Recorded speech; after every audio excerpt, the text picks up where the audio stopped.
اس کو پتہ چلا کہ میرے باپ نے مولا جیون کے لیے قتل کا سمن جاری کر دیا کہ اس کو پھانسی پہ لٹکاؤ، وہ تو میرا استاد ہے.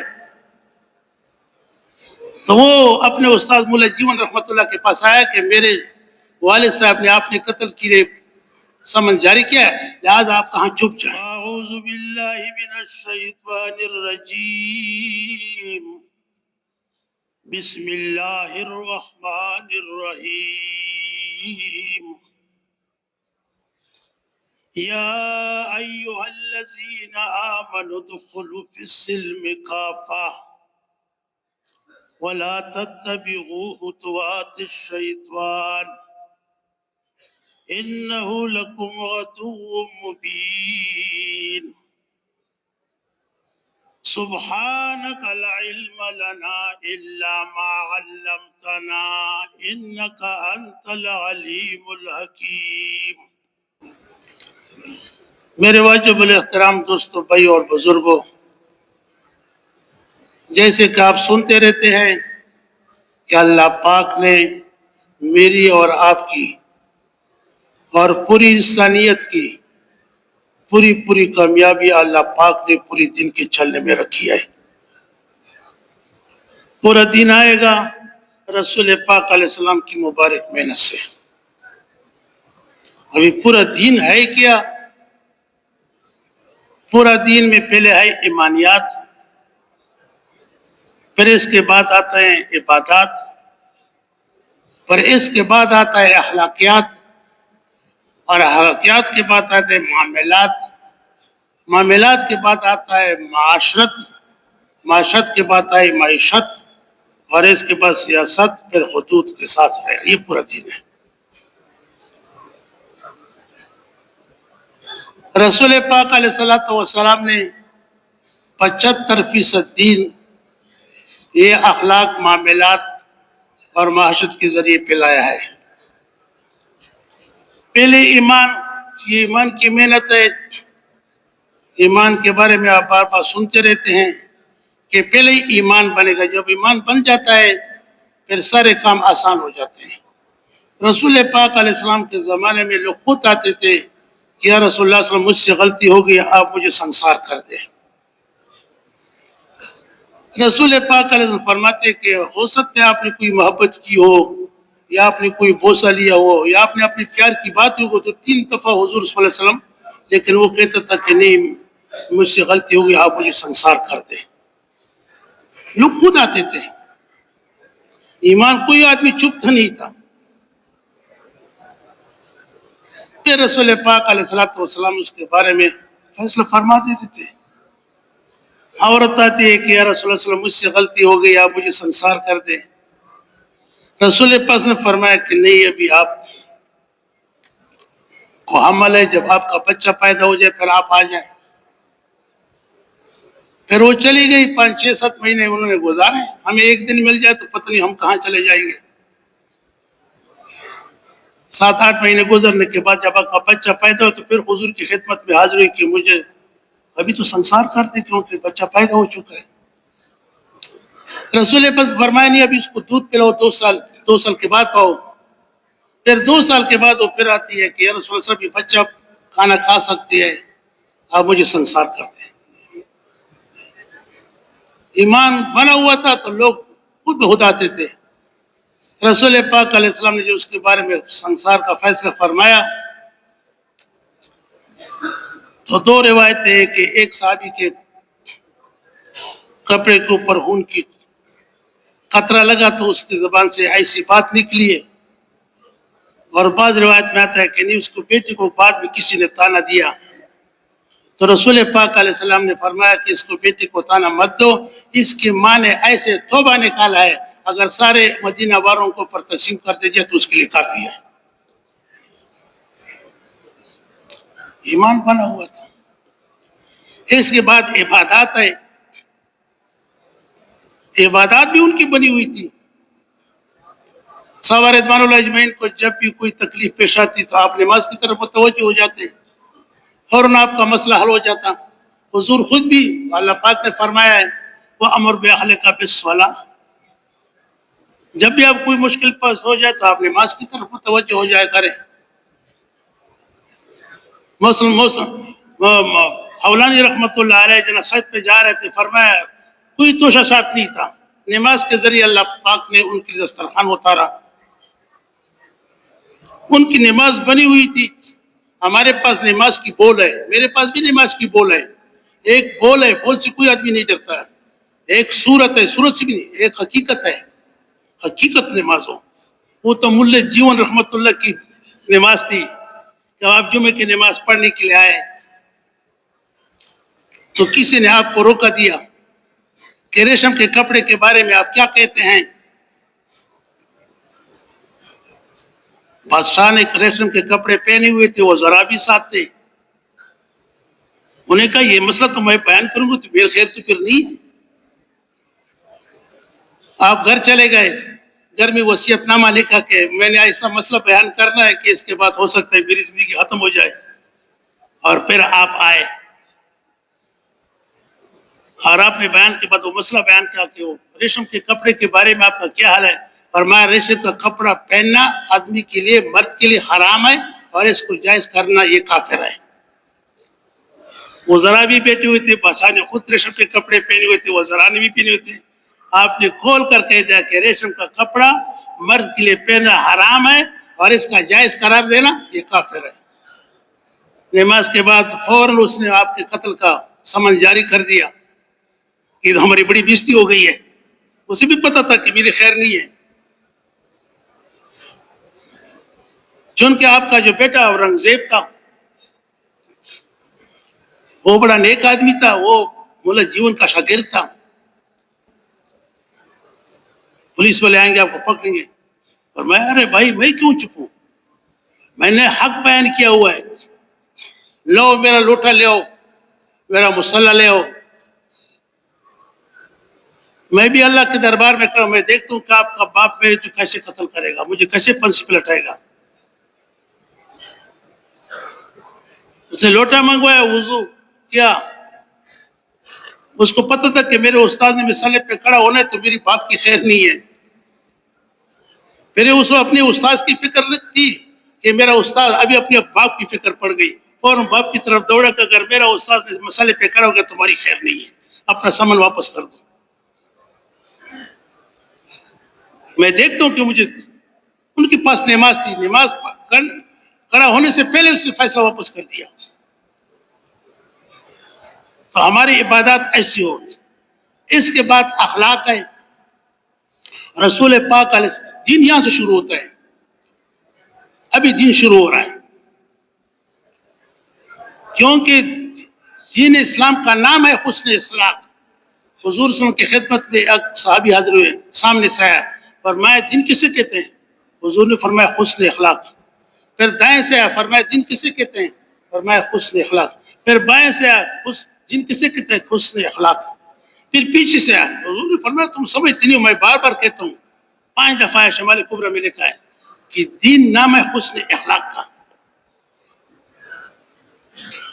اور حسن اخلاق میں اگر حسن اخلاق کے 10 حصے کیے جائیں، 10 حصے، ان میں 9 حصے درگزر کے ہیں. سمجھے نہیں سمجھے؟ لوگوں کو معاف کرنا، لوگوں کو معاف ہو. اگر حسن اخلاق کے آپ 10 حصے کر لیں، 10 تو 9 حصے وہ درگزر کے ہیں، لوگوں کو معاف کرنا. جیسے اگر ہم لوگوں کو معاف کریں گے تو جیلوں میں کوئی نہیں ہوگا، عدالتوں میں کوئی نہیں ہوگا. آپ دیکھ رہے ہیں کہ بڑے برباد ہیں کہ ہم جیلوں میں گئے تو کتنا یہاں لوگ رہتے ہیں، کتنے لوگوں کی جگہ فرمائے 1000 ہے، کتنے 4000. اگر ہم نے یہ سیکھا کہ لوگوں کو معاف کرنا، پھر اللہ دیکھو کیسے فیصلہ فرماتے ہیں. بہت بڑے درگزر کرنا. جو بھی قرآن میں سارا درگزر کا ذکر ہے، اس سے بڑا کیا ہو سکتا ہے کہ رسول پاک علیہ السلام کی اہلیہ کے اوپر زوجہ ہماری ماں ہے ام المومنین عائشہ صدیقہ رضی اللہ تعالی عنہا کے اوپر تہمت لگا. حضور کتنے پریشان، صحابہ پریشان. ہماری ماں ہے، نصف دن آپ نے پہنچایا ہے لوگوں کو. حضور نے مشورہ بھی لیا کہ کیا کرنا چاہیے. سعد بن معاذ کھڑے ہوئے فرمایا اگر یہ ہمارے قبیلے کا ہے تو ہم اس کا گردن اڑا دیں گے، اگر ایک روس اور حضرت کے علاقے دوسرے قبیلے کا ہے تو پھر آپ جیسے فرمائیں گے.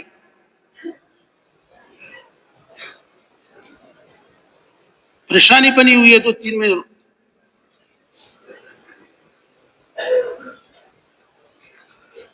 عائشہ رضی اللہ عنہ فرماتی ہے کہ میں کے بعد تو مجھے پتہ چلا، مجھے پتہ ہی نہیں تھا کہ لوگوں نے اس طرح میرے بارے میں بہتان باندھا ہے. میں نے رسول پاک سے اجازت مانگی کہ میں اپنے گھر چلی گئی اور پھر وہاں روتی رہی کہ یا اللہ یہ تو عجیب ماجرا ہے.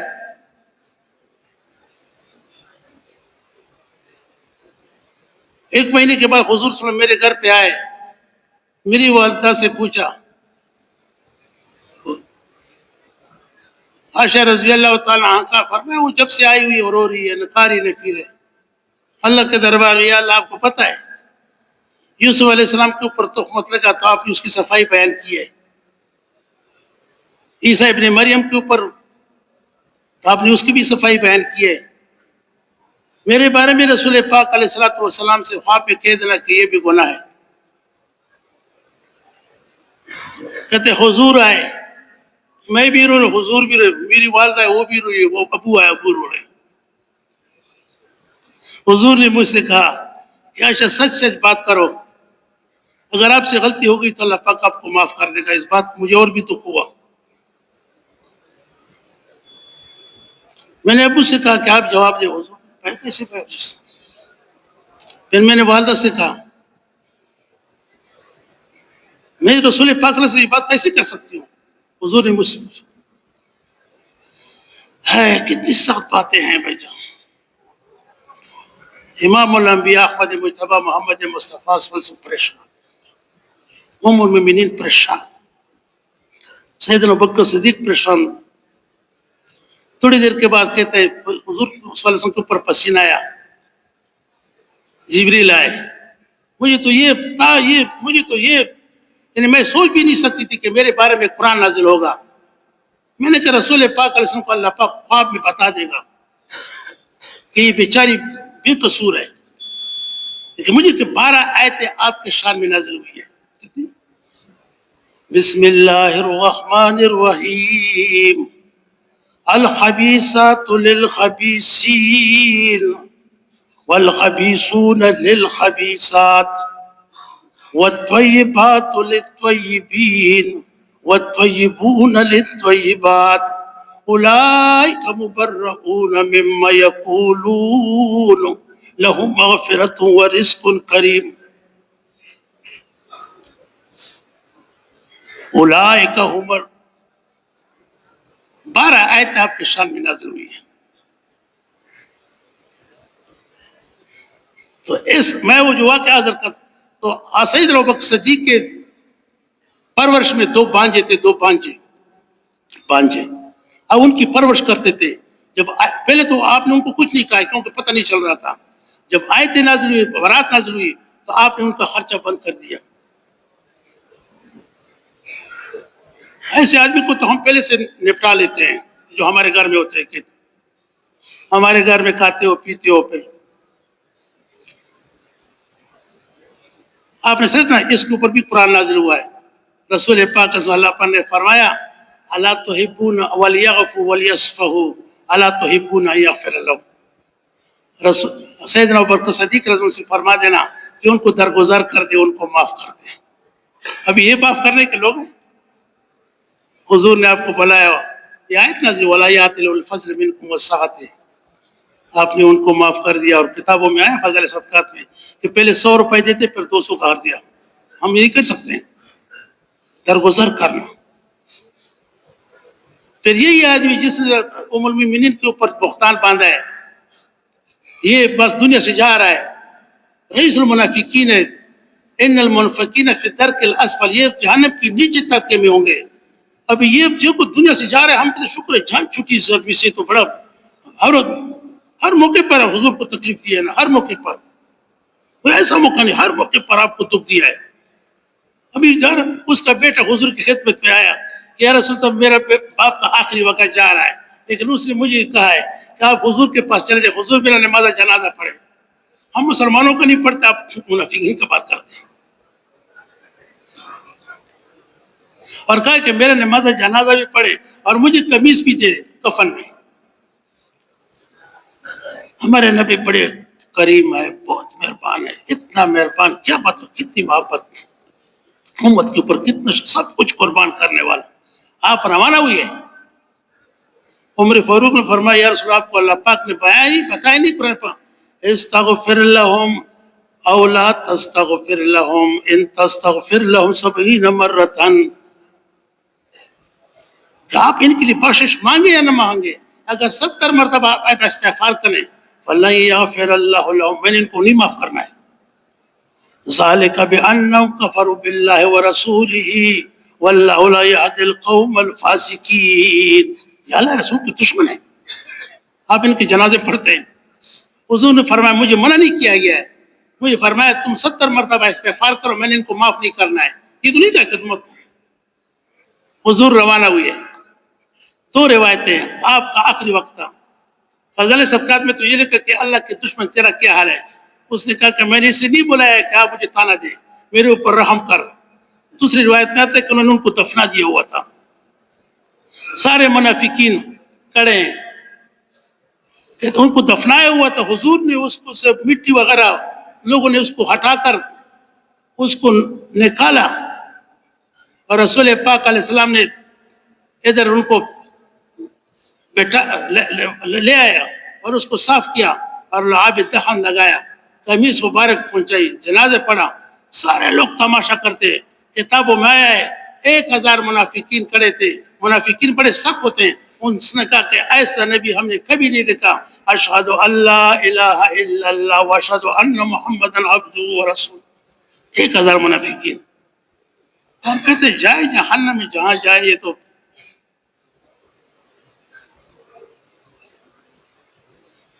دین حسن اخلاق کو کہتے ہیں.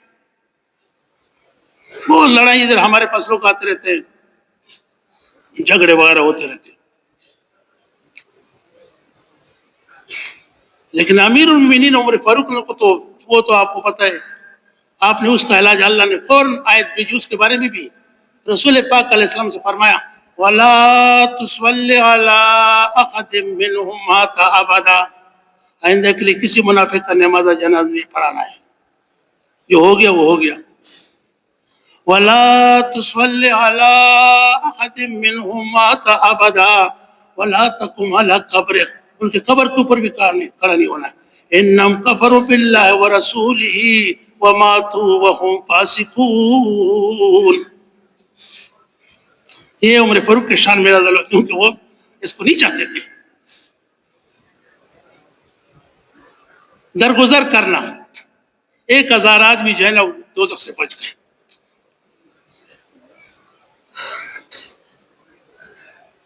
اور پھر سورۃ یوسف دیکھو، جو ان کے بھائی ان کے پاس آتے ہیں، انہیں تو نہیں پہچانا کہ ہمارا بھائی ہے. درگزر کی بات کر رہا ہوں، معاف کرنا. یہ تو قرآن کی بات ہے، حدیثوں میں تو بہت ہے. آپ کے پاس آپ کے بھائی آتے ہیں، سامنے بیٹھے ہیں. والد صاحب کو پتہ نہیں تھا کہ میرا بیٹا بادشاہ ہے. انہوں نے والد صاحب کا خط تھما دیا کہ یہ ہمیں والد صاحب نے خط دیا ہوا ہے. اس میں لکھا ہوا تھا والد صاحب نے، والد صاحب کو پتہ نہیں تھا کہ میرا بیٹا بادشاہ ہے یوسف ہوں. اس نے والد صاحب نے یعقوب علیہ السلام نے یوسف علیہ السلام کو خط لکھا تھا کہ یہ میرے بیٹے آپ کے پاس آ رہے ہیں، ان کے پاس پیسے نہیں ہیں، تھوڑے سے ہیں، لیکن ان کے ساتھ احسان کرنا، ان کو صدقہ کرنا، ان کو پورا پورا غلہ بھی دینا ہے. اور ساتھ خط بھی تھما دیا. خط میں لکھا ہوا تھا کہ میں بڑا پریشان ہوں، میں صدیوں سے رو رہا ہوں. میرا بچپن میں ایک بیٹا تھا یوسف، وہ اس سے جدا ہو گیا ہے اور مجھے کوئی پتہ نہیں کہ وہ زندہ ہے یا کیا ہے. اور اس کے فراق میں روتے روتے میری آنکھیں سفید ہو گئی، میری نظر چلی گئی ہے. اور ابراہیم علیہ السلام کا واقعہ سنا کہ میرا دادا، کیونکہ یعقوب علیہ السلام اسحاق علیہ السلام کا بیٹا، اسحاق علیہ بیٹا ابراہیم علیہ السلام کا ہے، اپنے ابراہیم علیہ السلام کے واقعات سنائے وہ دردناک واقعات سنائے کہ ان کے اوپر کتنی تکلیف پڑے. اسحاق علیہ السلام کا، اسماعیل علیہ السلام، یہ سارے وقت ہے. میں بھی، میرا بھی بیٹا، ابھی آپ اندازہ لگائیں آپ کے دشمن آپ کے سامنے بیٹھے ہوں اور والد صاحب کا خط آپ کو مل رہا ہو، اس کے ساتھ کیا کریں گے؟ ان کو تو پتہ نہیں تھا اتنا. قال هل علمتم ما فعلتم بيوسف واخيه اذ انتم جاهلون. آپ نے اسی وقت کہا کہ تمہیں کوئی پتہ ہے کہ آپ کا ایک بھائی یوسف تھا، جب تم نادان تھے، نہ سمجھتے، آپ نے ان سے کیا کاروائی کی تھی. 40 سال بعد میں 40 آتے ہیں، بعد میں 25 سال آتے ہیں. انہیں جو 25 سال بڑا عرصہ ہے نا، 40 سال، پھر ان کو پتہ ہے کتنا ایسا نہ ہو کہ وہ زندہ ہو. قالوا وَإِنَّكَ لَأَنْتَ يُوسُف. کہا آپ میرا بھائی، ہم یوسف تو نہیں ہے. قال انا يوسف وهذا اخي قد من الله علينا انه من يتق ويصبر. تقوى صبر کرو، انه لا يضيع اجر المحسنين. ابھی اندازہ لگایا، سب نے سامنے بیٹھے، آپ نے بالکل ہی نہیں کہ تمہاری وجہ سے تو میں نے بڑے دھکے کھائے ہیں، میں نے 10 سال جیل بھی کاٹی ہے، 10 سال، اور در بدر پھر کر رہا ہوں. کوئی بات نہیں آپ نے کی. فرمایا آپ نہ سمجھتی اس وقت. ظالم بھی نہیں کہا کہ تم بڑے ظالم لوگ ہو، تم نے مجھ سے والد صاحب سے جدا کر دیا تھا، ابھی بیٹھے ہو سامنے. یہ بھی جاہلون کا مطلب یہ کہ نہ سمجھ، نادان. قالوا تالله لقد آثرك الله علينا وإن كنا لخاطئين. فوراً معافی مانگ لی. ابھی کوئی معافی کی بجائے تو اس کو کہیں میرے پاس نہ لاؤ. قال لا تثريب عليكم اليوم يغفر الله لكم وهو ارحم الراحمين. یہاں میں ایک بات سوچتا ہوں، اگر یوسف علیہ السلام بھائی کو معاف نہ کرتا تو یہ تو نبیوں کا سلسلہ جاری نہیں ہوتا، سوائے 9 انبیاء کے. باقی سارے انبیاء علیہ السلام یوسف علیہ السلام کے بھائیوں کے ذریعے آئی ہوئے ہیں، سوائے 9 انبیاء کے. باقی 1,24,000 انبیاء علیہ السلام آئے، باقی 2 لاکھ بتاتے ہیں. سوائے 9 کے باقی سارے سلسلہ جو چلا ہے وہ ان کے بھائیوں سے چلا ہے. کتنا بڑا کام کیا ہے. اگر ان کو سزا دے تو کیا بات.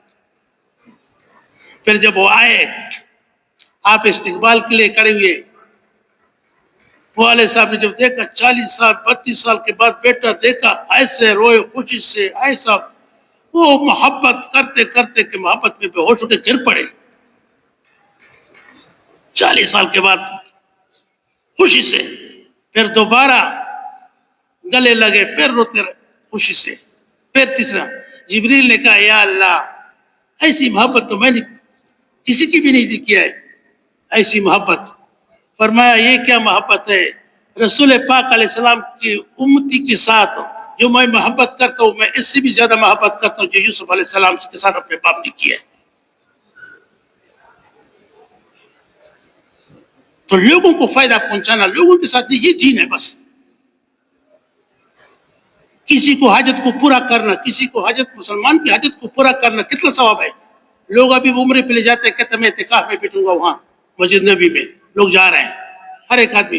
بھائی کسی مسلمان کی حاجت کو پورا کرنا اتنا ثواب ہے جیسے کہ مسجد نبی میں آپ نے 1 مہینہ اعتکاف کیا. مسجد نبی میں 1 مہینہ اعتکاف کرنا، مسلمان کو خوش کرنا، مسلمان کی حاجت کو پورا کرنا اتنا ثواب جیسے کہ آپ نے مسجد نبی میں 1 مہینہ. لوگ جا رہے ہیں، ابھی جا رہے ہیں. دین ہے لوگوں کو خوش کرنا، لوگوں کی حاجت. بھائی آپ کسی، یہ دین ہے بھائی جان، دین ہی ہے. بس کسی مسلمان کو ناراض کرنا، اللہ پاک ناراض ہوتے ہیں. فرمایا جو آدمی کسی کو خوش کرتا ہے، کوئی بھی خوشی ہو، تو اللہ پاک اس سے ایک فرشتہ پیدا کرتا ہے. جب آپ فوت ہو جاتے ہیں تو فرشتہ آپ کے پاس قبر میں آتا ہے کہ مجھے جانتے ہو؟ کہتے ہیں میں آپ کو کیا جانتا ہوں. فرمایا میں وہ سرور ہوں، خوشی ہوں جو آپ نے مسلمان آدمی کو خوش کر دیا تھا. اس سے اللہ پاک نے مجھے فرشتہ پیدا کیا ہے. اللہ نے مجھے بوجھا ہے کہ اس سے قبر کی وحشت کو دور کر دوں. میں قبر کی وحشت دور کرنے کے لیے آئی ہوں اور میں آپ کے ساتھ رہوں گا. اور جب تک میں آپ کو حشر کے میدان میں، آپ کو قیامت کے دن آپ کا سفارش کروں گا، اور جنت میں جب تک میں آپ کا مقام نہیں بتاؤں گا میں آپ سے جدا نہیں ہوں گا. مسلمان کو خوش کرنا سب سے بلند و بالا مقام، سب سے اعلیٰ وہ اچھے اخلاق والے کو ملو.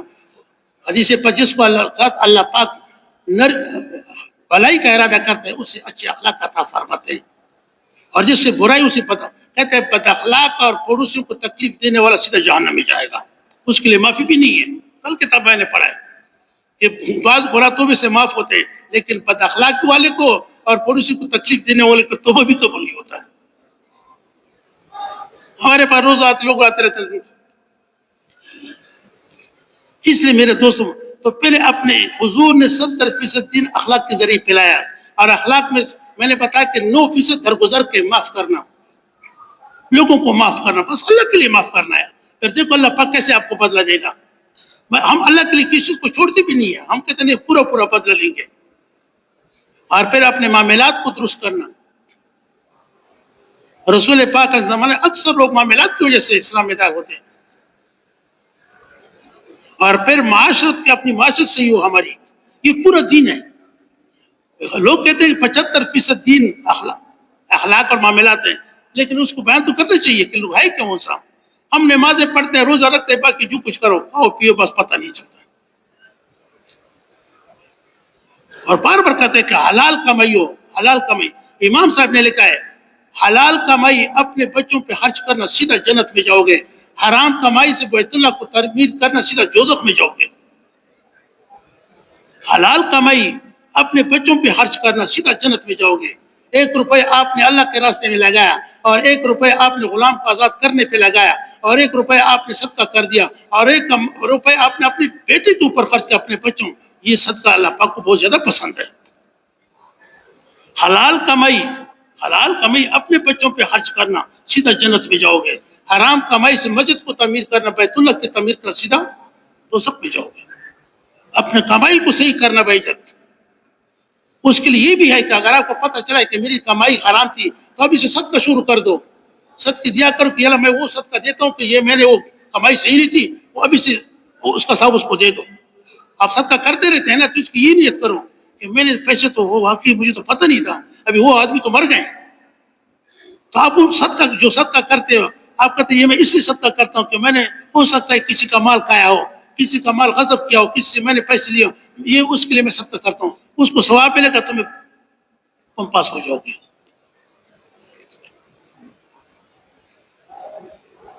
اس لیے حلال اور حرام یہ تو وہ چین کے بادشاہ نے بھی کہا ہے، یہ چین کے ایران کے بادشاہ نے چین کو ہاتھ لے کر کے میری مدد کرو، فرمایا ان کی صفات کیا ہے؟ فرمایا وہ حلال کمائی کہتے ہیں، حرام نہیں کرتے ہیں، حلال کو حرام سے نہیں ملاتے ہیں، حرام کو حلال سے۔ فرمایا اگر یہ صفات ان کے اندر ہو تو میں ان کا مقابلہ نہیں کر سکتا ہوں، ورنہ میرے پاس اتنا فوج ہے کہ چین سے روانہ کرتے اس کا ایک سرا مرو ایران میں ہوگا اور ایک چین میں ہوگا، اتنا فوج ہے، لیکن اگر ان کے اندر یہ صفات ہیں تو میں ان کا مقابلہ نہیں کر سکتا ہوں۔ یہ ایسے لوگ ہیں اگر پہاڑوں سے ٹکرائے تو پہاڑ بھی ریزہ ریزہ ہو جائیں گے، جو حلال کمائی والے ہیں۔ یہ چین کے بادشاہ نے کہا ہے۔ اس لیے عمر بن عزیز رحمۃ اللہ بادشاہ وقت ہے، تو اس لیے یہ ساری چیزیں کیسے یہ لوگ اللہ کے راستے میں نکلنے سے دین کی جو سمجھ آتی ہے وہ اللہ پاک نے فرمایا کہ میں نے علم اور حکمت بھوک اور سفر میں چھپا کے رکھا ہے، اس کے لیے ہمیں نکلنا پڑے گا۔ جب تک نکلیں گے گھر بیٹھے بیٹھے سمجھ بھی نہیں آتی ہے، گھر بیٹھے بیٹھے دین سمجھ میں یہ مولانا یہ ہمارے یہ منصور صاحب جب امریکہ میں وہ خود کہہ رہا تھا کہ مولانا یہ ہمارے زرعی شاہ صاحب تھے، وہ قافلے چلاتے تھے، کہتے 50 آدمی یہاں سے ہم روانہ ہو گئے، بنو پہنچے، کہتے مجھے ایک مسجد میں انہیں بھیجا، 50 آدمی تھے، وہاں میں نے بیان کیا، ایک بدماش آدمی نے کہا کہ میرے نقد 4 مہینے لکھو، میں نے کیوں؟ خیر تو ہے، پر میں نے ایک سے روزہ لگایا، مجھے احساس ہوا کہ میں نے بڑا ظلم کیا، جتنے لوگوں کو میں نے قتل کیا تھا اس کے ساتھ میں نے راضی نامہ کیا اور ان کی میں نے پیسے دیے، میں نے سارا حساب ابھی میں 4 مہینے کے لیے جا رہا ہوں، بغیر نکلنے کے کوئی علم ہمارے پاس آئے، ترجمے ہوتے رہتے ہیں۔ ہاں یہ سورۃ یوسف آپ نے کتنی دفعہ سنا ہوگا بھائی جان، ترجمہ کرتے ہیں، لیکن کوئی کسی کو معاف نہیں کرتا ہے۔ کسی کو معاف کرنا سیکھو، وہ تب ہوگا جب آپ اللہ کے راستے میں نکلیں گے۔ اللہ کے راستے میں نکلنا اس کا تو بار بار آپ کے لیے بتایا جاتا ہے۔ جی ماشاءاللہ، اس کام کو زندگی کا مقصد بنائیں گے نا، کس کا ارادہ ہے؟ ماشاءاللہ ماشاءاللہ سب کا ارادہ ہے بھائی، پھر اس کام کو سیکھنا پڑے گا۔ مولوی صاحب